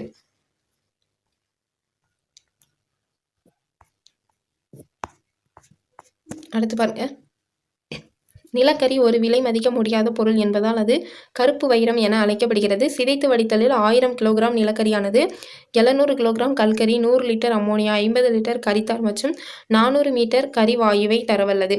பழங்கால நாகரிக மக்கள் கச்சா எண்ணெயை ஒட்டும் பொருட்களாக பயன்படுத்தியுள்ளனர். பல்வேறு பரப்புகளில் நீர் புகா வண்ணம் தடுப்பதற்கும் ஒட்டு பொருளாகவும் பயன்படுத்தப்பட்டது. உலகின் முதல் பெட்ரோலிய எண்ணெய் கிணறு 1859ஆம் ஆண்டு அமெரிக்காவில் உள்ள பென்சில்வேனியாவில் தோண்டப்பட்டது. இரண்டாவது எண்ணெய் கிணறு 1867ஆம் ஆண்டு இந்தியாவில் உள்ள அசாமில் மாக்கும் என்ற இடத்தில் தோண்டப்பட்டது.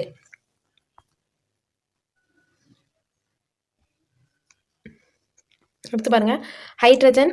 எதிர்காலத்தில் ஹைட்ரஜன் வாயு ஒரு மிக சிறந்த மாற்று எரிபொருளாக இருக்கும். இந்த எரிபொருள் தூய்மையானது, ஏனெனில் இது எரியும் பொழுது நீர் மட்டுமே வெளிவரும். இது மட்டுமல்லாமல் அதிகமான ஆற்றலையும் தரவல்லது. மேலும் காற்றை மாசுபடுத்தாத தன்மையும் இது பெற்றுள்ளது. இந்த லெசன் கம்ப்ளீட் ஆகிட்டு அடுத்து பார்த்தீங்கன்னா 16 லெசன் நுண்ணுயிரிகள்.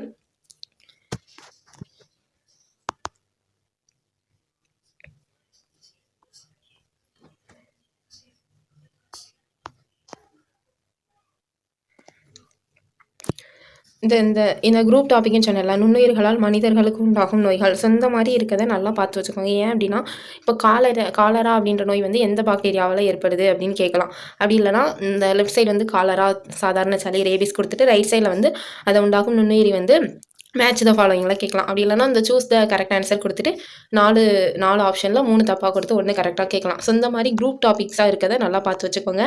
இந்த லெசனில் பாக்ஸ் கொஸ்டின் அந்த அளவுக்கு இல்லை. அடுத்து 17வது லெசன் தாவர உலகம். இதில் உள்ள பாக்ஸ் கொஸ்டின் பார்க்கலாம். இதுவும் அந்த மாதிரி கேட்பாங்க. இதுவும் மேட்ச் த ஃபாலோயிங்கில் இந்த பாக்ஸ் கேட்பாங்க. நீல பசு பாசிகள், பச்சை பாசிகள், பழுப்பு பாசிகள், சிவப்பு பாசிகள். ஸோ இதையும் பார்த்துக்கோங்க. அடுத்து பாருங்கள், பூஞ்சைகளை பற்றிய பாடப்பிரிவு மைக்காலஜி எனப்படும். முக்கியமாக பூஞ்சைகள்லாம் மைக்காலஜி.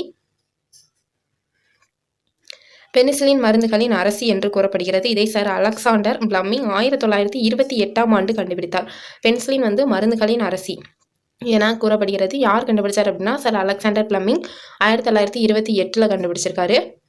அடுத்து பாருங்க, கிளாவிசஸ் பர்பூரியா என்ற பூஞ்சையானது மாய தோற்ற பூஞ்சை என அழைக்கப்படுகிறது. இது கனவுலகில் மிதப்பது போன்ற ஒரு வித்தியாசமான மனநிலையை இளைஞர்களிடத்தில் ஏற்படுத்தி அவர்களை பாதிப்படைய செய்கிறது.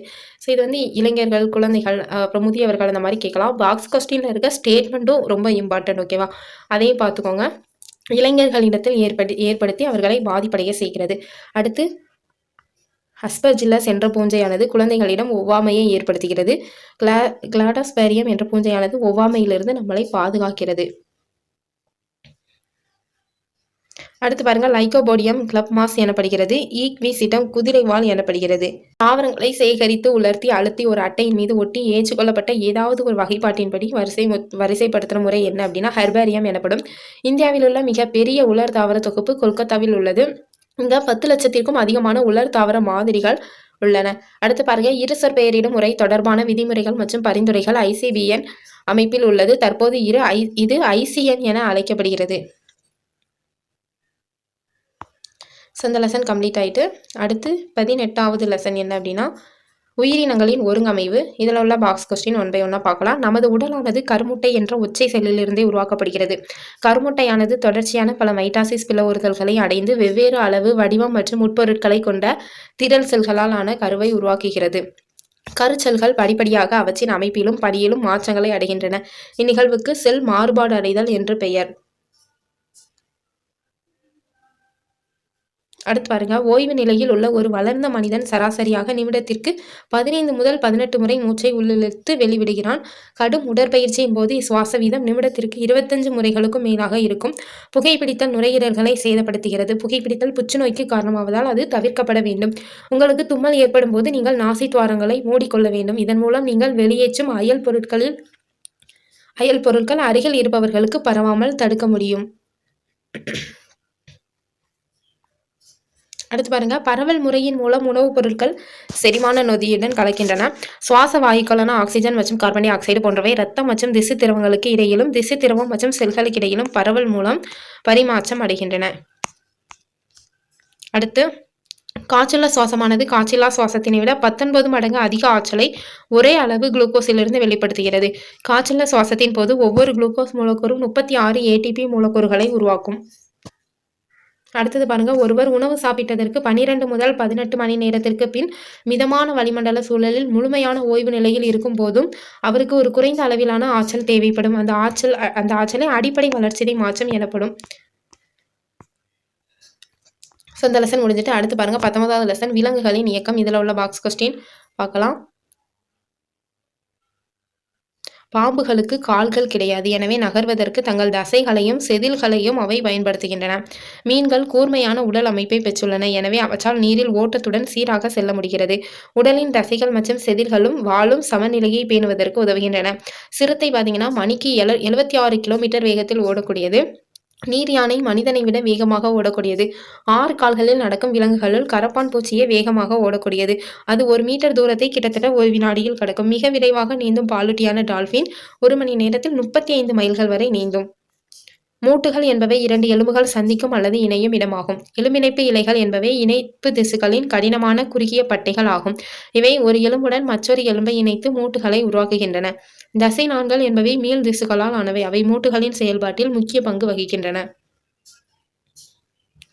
மூட்டுகளின் அலர்ஜி என்பது பொதுவாக குருத்தெலும்பில் ஏற்படும் உராய்வின் காரணமாகவோ அல்லது மூட்டுகளில் சினோவியல் திரவம் இல்லாததாலோ ஏற்படுகிறது. இந்த நிலையில் ஒருவர் மூட்டுகளை நகர்த்தும் போது மூட்டுகளில் கடுமையான வலியை உணர்கிறார். இந்த நோய் கீழ்வாதம் அல்லது மூட்டு வீக்கம் என்று குறிப்பிடப்படுகிறது. மூட்டுகளில் யூரிக் அமில படிகங்கள் படிவதாலும் மூட்டு வீக்கம் ஏற்படுகிறது. பீமர் அல்லது தொடை எலும்பே மனித எலும்புக்கூட்டின் மிக நீளமான மற்றும் வலிமையான எலும்பு ஆகும். நடுச்சுவியில் உள்ள ஸ்டேபஸ் என்ற எலும்பே மனித எலும்புக்கூட்டின் மிகச்சிறிய மற்றும் லேசான எலும்பு ஆகும். அடுத்தது பாருங்க, மனிதன் மற்றும் ஒட்டகச்சிவிங்கியின் கழுத்தில் ஒரே எண்ணிக்கையிலான எலும்புகள் உள்ளன. ஆனால் ஒட்டகச்சிவிங்கியின் முதுகெலும்புகள் மிக நீளமானவை.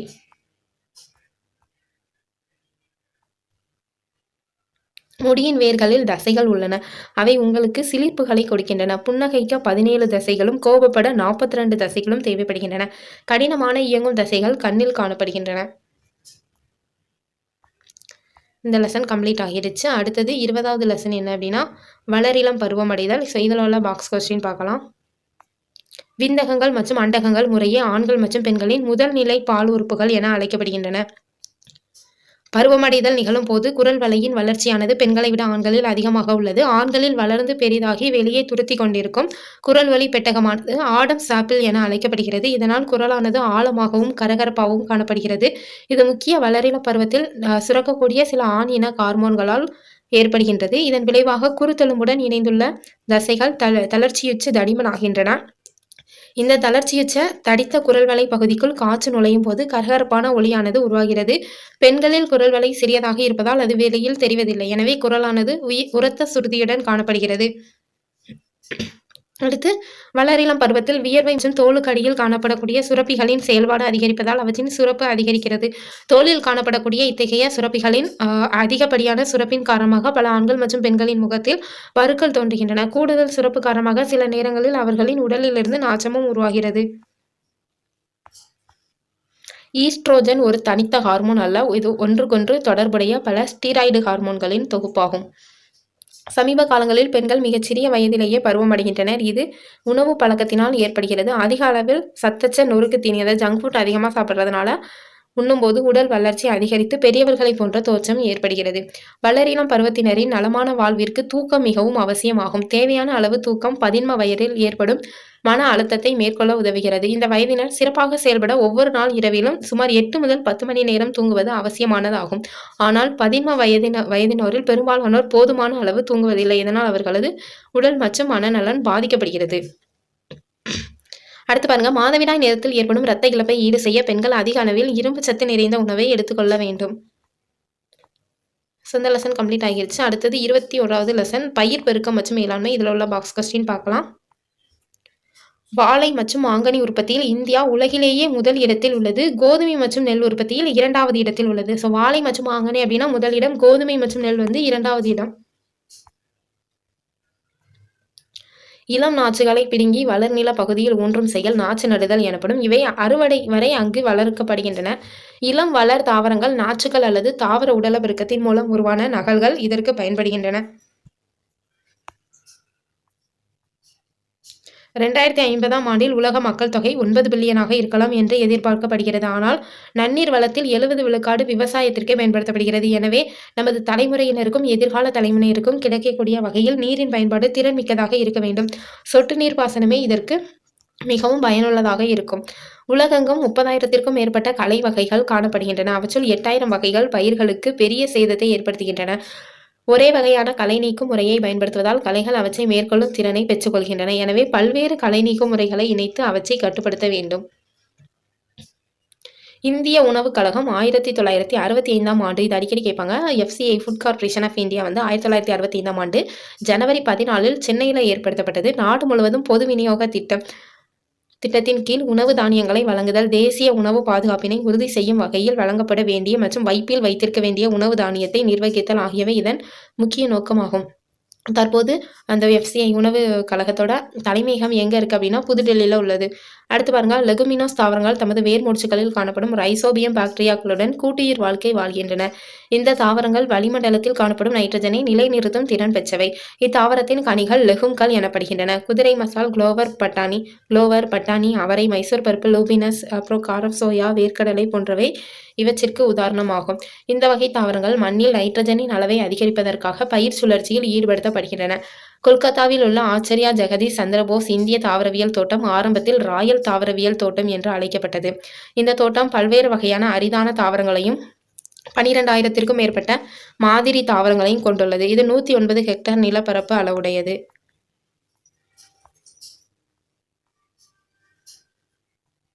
இலைவழி ஊட்டமளித்தல் மூலம் வழங்கப்படும் ஊட்டப்பொருட்களுக்கேற்ற துலங்கல் தாவரங்களில் விரைவாக வெளிப்படுகிறது. வேரின் மூலமாக தாவரங்களுக்கு கிடைக்கும் ஊட்டச்சத்துக்களை விட வேரின் மூலம் கிடைக்கும் ஊட்டச்சத்துக்கள் அதிகம். வேரின் மூலம் தாவரங்களுக்கு உணவளிக்க முடியாத போது இலைவழி ஊட்டமளித்தல் பயனுள்ளதாக உள்ளது. கரும் பொறிவண்டு பல மரங்களில் காணப்படும் ஒரு வகை பூச்சியாகும். இது அம்மரத்தில் காணப்படும் சிவப்பு சிலந்தி பூச்சிகளை உண்கிறது. ஒரு ஆண்டில் 1000த்திற்கும் அதிகமான பூச்சிகளை இது வந்து உண்கிறது. இந்த லெசன் கம்ப்ளீட் ஆயிட்டு. அடுத்தது 22வது லெசன் பாருங்க, தாவரங்கள் மற்றும் விலங்குகளை பாதுகாத்தல். இதில் உள்ள பாக்ஸ் கொஸ்டின் பார்க்கலாம். சிப்கோ இயக்கம் முக்கியமாக ஒரு வன பாதுகாப்பு இயக்கமாகும். சிப்கோ என்ற சொல்லுக்கு ஒட்டிக்கொள்வது அல்லது கட்டிப்பிடிப்பது என்று பொருள். இந்த இயக்கத்தின் நிறுவனர் சுந்தர்லால் பகுகுணா. அவர் மரங்களை பாதுகாத்தல் மற்றும் காடுகள் அழிந்து விடாமல் அவற்றை பராமரித்தல் போன்ற நோக்கங்களுடன் சிப்கோ இயக்கம் தொடங்கப்பட்டது. எந்த வருஷம் அப்படின்னு கேட்பாங்க. 1970ஆம் ஆண்டில் தொடங்கப்பட்டது. புயல்கள் சூறாவளியின் பெயர், அது எந்த மாநிலத்தில் ஏற்பட்டது, ஆண்டு மற்றும் கொடுத்துருக்காங்க. ஸோ பானி அப்படின்ற சூறாவளி ஒடிசா மாநிலத்தில் 2019ஆம் ஆண்டு ஏற்பட்டது. கஜா புயல் வந்து தமிழ்நாட்டில் 2018ஆம் ஆண்டு ஏற்பட்டது. பெத்தை புயல் வந்து ஆந்திர பிரதேஷ் 2018, ஒக்கி புயல் வந்து தமிழ்நாட்டில் 2017ஆம் ஆண்டு, வர்தா புயல் தமிழ்நாட்டில் 2016ஆம் ஆண்டு. அடுத்தது பாருங்க, கடுமையான சுற்றுச்சூழலிலிருந்து தப்பித்துக்கொள்ள பறவைகள் நீண்ட தூரம் பயணம் செய்வது இடம்பெயர்வு எனப்படும். சாதகமற்ற காலநிலையில் பல பறவைகள் மற்றும் விலங்குகள் நீண்ட தூரம் இடம்பெயர்கின்றன. சைபீரியாவில் நிலவும் கடுமையான சூழ்நிலைகளிலிருந்து தப்பித்து சாதகமான சூழ்நிலை மற்றும் உணவை பெறுவதற்காக சைபீரிய கிரெயின் பறவைகள் குளிர்காலத்தில் சைபீரியாவிலிருந்து இந்தியாவிற்கு இடம்பெயர்கின்றன. அவை ஒரு நாளில் சராசரியாக எவ்வளவு தூரம் பார்த்தீங்கன்னா 200 மைல்கள் பயணிக்கின்றன. அமேசான் காடு உலகின் மிகப்பெரிய மலைக்காடு ஆகும். இது பிரேசிலில் அமைந்துள்ளது. இதன் பரப்பளவு 60 லட்சம் சதுர கிலோமீட்டர் ஆகும். இது CO2 வாயுவை சமன் செய்வதன் மூலம் பூமியின் காலநிலையை நிலைப்படுத்தவும் புவி வெப்பமயமாதலை குறைக்கவும் உதவுகிறது. மேலும் உலகின் 20% ஆக்சிஜனை இது உற்பத்தி செய்கிறது. இங்கு சுமார் 390 பில்லியன் மரங்கள் உள்ளன. இது பூமியின் நுரையீரல் என அழைக்கப்படுகிறது. அடுத்து பாருங்க, சமூக வனவியல் என்ற சொல் முதலில் 1976ஆம் ஆண்டில் அப்போதைய தேசிய விவசாய ஆணையம் மற்றும் இந்திய அரசாங்கத்தால் அமலுக்கு வந்தது. சமூக மற்றும் கிராமப்புற மேம்பாட்டுக்கு உதவும் நோக்கத்துடன் காடுகளை நிர்வகித்தல் மற்றும் பாதுகாத்தல் மற்றும் தரிசு நிலங்களில் காடுகளை வளர்த்தல் ஆகியன இதன் நோக்கமாகும். ஏற்கனவே உள்ள காடுகளோடு சேர்த்து புதிதான காடுகளை உருவாக்குவதும் இதன் நோக்கமாகும். 1977ஆம் ஆண்டில் கென்யாவில் பச்சை வளைய இயக்கம் என்ற அமைப்பை வங்கரி மாதாய் நிறுவினார். இந்த இயக்கம் 51 மில்லியனுக்கும் அதிகமான மரங்களை கென்யாவில் நட்டுள்ளது. 2004ஆம் ஆண்டு அமைதிக்கான நோபல் பரிசு அவருக்கு வழங்கப்பட்டது. டேட் பாருங்க, உலக காடுகள் தினம் மார்ச் 21, உலக நீர் தினம் மார்ச் 22, சுற்றுச்சூழல் தினம் ஜூன் 5, உலக இயற்கை பாதுகாப்பு தினம் ஜூலை 28, ஓசோன் தினம் செப்டம்பர் 16. ஒவ்வொரு ஆண்டும் மே 22ஆம் நாள் உலக உயிரிகளின் பன்முகத்தன்மை தினமாக கொண்டாடப்படுகிறது. பன்முகத்தன்மை என்பது பல்வேறு தாவரங்கள், விலங்குகள், கடல்வாழ் உயிரினங்கள், நுண்ணுயிர்கள், பூச்சிகள், வாழ்விடங்கள், சுற்றுச்சூழல் அமைப்பு போன்றவற்றை விவரிக்க பயன்படும் சொல். இது நமது பூமியை மிகவும் தனித்துவமாகவும் வியக்கத்தக்கதாகவும் வைத்துள்ளது. அடுத்து பாருங்க, ஏமன் பட்டாம்பூச்சி தமிழகத்தின் மாநில பட்டாம்பூச்சியாக அறிவிக்கப்பட்டுள்ளது. இந்த இனம் மேற்கு தொடர்ச்சி மலைகளில் மட்டுமே காணப்படுகிறது. மேற்கு தொடர்ச்சி மலைகள் காணப்படும் 32 பட்டாம்பூச்சி இனங்களுள் இதுவும் ஒன்றாகும். ஒரு காலத்தில் டைனோசர், பெரணிகள் மற்றும் சில ஜிம்னோஸ்பம்கள் பூமியில் பரவலாக காணப்பட்டன. இடம் மற்றும் உணவு பற்றாக்குறை காரணமாகவோ அல்லது பருவநிலை மாற்றம் காரணமாகவோ அவை பூமியிலிருந்து மறைந்து போய்விட்டன. அடுத்து பாருங்க, நமது சுற்றுச்சூழலில் வேப்பமரம், கொடைமரம், ஆலமரம் போன்ற உள்ளூர் மரங்களை நடுவது விலங்குகளுக்கு உதவியாக இருக்கும். பல பறவைகளும் விலங்குகளும் அவற்றை உறைவிடமாக பயன்படுத்துகின்றன. உலக வன விலங்கு தினம் ஒவ்வொரு ஆண்டும் மார்ச் 3ஆம் நாள் அனுசரிக்கப்படுகிறது. மார்ச் 3ஆம் தேதி தான் உலக வன விலங்குகள் தினம். IUCN அப்படின்னா இயற்கை பாதுகாப்பிற்கான சர்வதேச ஒன்றியம். WWF அப்படின்னா வேர்ல்டு வைல்ட் லைஃப் ஃபண்டுன்னு சொல்லுவோம். உலக வன விலங்கு நிதி. ZSI அப்படின்னா சுவாலஜிக்கல் சர்வே ஆஃப் இந்தியா, இந்திய விலங்கியல் ஆய்வு. PRB அப்படின்னா உயிர்கோள பாதுகாப்பு திட்டம். CBCBனா மத்திய மாசு கட்டுப்பாட்டு வாரியம். இது ரொம்ப முக்கியம். இந்த தேசிய பூங்காக்கள், அப்புறம் அதில் வருஷம் இல்லைனாலும் பிளேஸ் மட்டுமாவது அட்லீஸ்ட் பார்த்துக்கோங்க. இது வேணால் நம்ம தனித்தனியாக ஒரு வீடியோ போடுவோம். ஏன்னா இப்போ நம்ம மேலும் அறிந்து கொள்வோம், உங்களுக்கு தெரியுமா மட்டும் பார்ப்போம். 1759ஆம் ஆண்டு வியன்னாவில் உள்ள சோகன்பிரம் நகரில் நிறுவப்பட்ட மிருக காட்சி சாலையே மிக பழமையான மிருக காட்சி சாலையாகும். இந்தியாவில் முதல் மிருக காட்சி சாலை 1800ஆம் ஆண்டு பராக்பூரில் நிறுவப்பட்டது. அமெரிக்காவில் அமைந்திருக்கின்ற டெக்சாஸ் A&M பல்கலைக்கழகத்தில் பணிபுரியும் முனைவர் சகிலா பானு கபீப் என்ற அறிவியல் விஞ்ஞானி குரோமியம் உலோகத்தால் நீர் மாசுபாடு அடைவதன் காரணமாக பெண் உயிரினங்களில் மலட்டுத்தன்மை ஏற்படுகிறது என்றும் அது மனிதர்களின் நஞ்சு கொடியில் ஆக்சிஜன் ஏற்ற அழுத்தத்தை ஏற்படுத்துவதால் குழந்தைகளின் வளர்ச்சி பாதிக்கப்படுகிறது என்றும் கண்டறிந்துள்ளார். இவர் தமிழ்நாட்டின் ராமநாதபுரம் மாவட்டத்தில் அமைந்துள்ள புதுப்பட்டினம் அப்படின்ற கிராமத்தை சேர்ந்தவர். இங்கிலாந்து நாட்டின் லண்டன் மாநகரின் தெருக்களில் காணப்பட்ட குதிரைகளை பராமரிப்பதற்காக ப்ளூ கிராஸ் நிறுவப்பட்டது. 1906ஆம் ஆண்டு மே 15 அன்று லண்டன் விக்டோரியா எனும் இடத்தில் முதலாவது விலங்கு மருத்துவமனை திறக்கப்பட்டது. இந்த லெசன் கம்ப்ளீட் ஆகிட்டு அடுத்து 23வது லெசன். ஸோ இதில் இம்பார்ட்டன்ட் பாயிண்ட் எதுவும் இருக்காது, பாக்ஸ் கொஸ்டின் மட்டும் இருக்கான்னு பார்க்கலாம்.